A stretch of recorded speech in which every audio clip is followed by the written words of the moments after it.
Pernah tak rasa seronok bila dapat beli barang dengan harga yang super murah? Macam satu kemenangan kan? Tapi, pernah tak kita terfikir agaknya barang yang kononnya jimat tu sebenarnya lagi mahal dalam jangka masa panjang? Jom kita kupas sama-sama. Ayat ni rasanya kita semua macam pernah dengar kan? Orang kata beli murah, beli dua kali. Dengar macam klise, tapi ia sebenarnya merangkum satu idea besar yang kita akan terukah hari ni. Jom kita tengok, betul ke tak?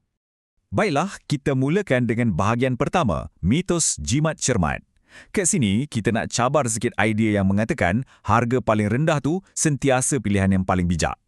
Cuba fikir sekejap pasal cara kita shopping.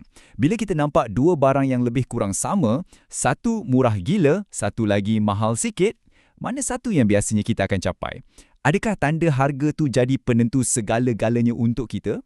Nah, soalan tadi tu sebenarnya membawa kita kepada satu isu yang lebih besar. Apakah kos sebenar di sebalik barangan yang nampak murah sangat tu? Jom kita siasat.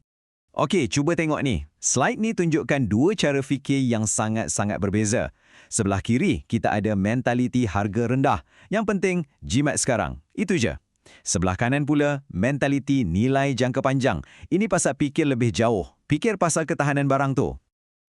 Kita balik pada contoh kasut tadi. RM30 je. Wow. Nampak macam tawaran yang tak boleh dilepaskan kan? Siapa tak nak? Pada mulanya, memang nampak sangat berbaloi.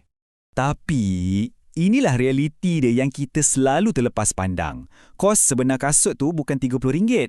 Kalau setiap tahun kena beli baru selama 5 tahun, jumlahnya dah jadi RM150.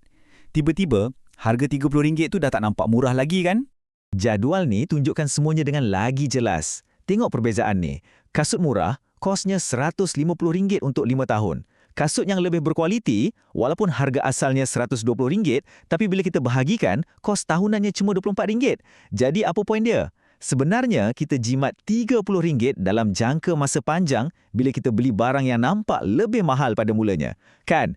Dan kosnya bukan setakat duit je tau. Cuba fikirkan masa yang terbuang. Asyik-asyik kena cari barang ganti. Lepas tu, rasa frustrate bila barang rosak tiba-tiba. Dan yang paling penting, fikirkan pasal alam sekitar. Setiap barang yang kita buang tu, makin bertambahlah sampah dekat tapak pelupusan. Jadi, macam mana nak elakkan perangkap ni semua? Ada penyelesaiannya. Ia satu konsep yang sebenarnya simple dan sangat praktikal. Beli sekali, guna lama. Konsep dia mudah je. Ini bukan pasal kena belanja lebih, tapi tentang melabur dengan lebih bijak. Apa tujuannya? Supaya kita tak perlu kerap sangat beli barang ganti. Secara automatik, kita akan jimat macam-macam. Duit, masa dan juga tenaga. Macam mana nak buat? Ada 3 langkah mudah je. Pertama, periksa material dia. Nampak kukuh tak? Kedua, baca review dari pengguna lain. Apa pengalaman diorang? Dan ketiga, utamakan fungsi. Pilih ketahanan. Bukan semata-mata ikut trend yang sekejap je. Okey, sebagai penutup, jom kita ubah sikit cara kita pandang aktiviti membeli belah ni. Ia bukan sekadar satu transaksi biasa, tapi sebenarnya satu keputusan yang lebih besar maknanya.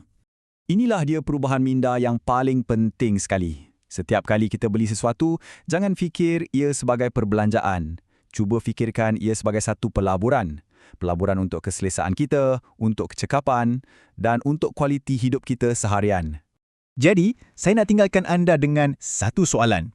Untuk pembelian anda yang seterusnya, tak kisahlah apa pun, berhenti sekejap dan tanya diri sendiri soalan ni. Adakah ini satu perbelanjaan ataupun satu pelaburan? Pilihan tu di tangan anda.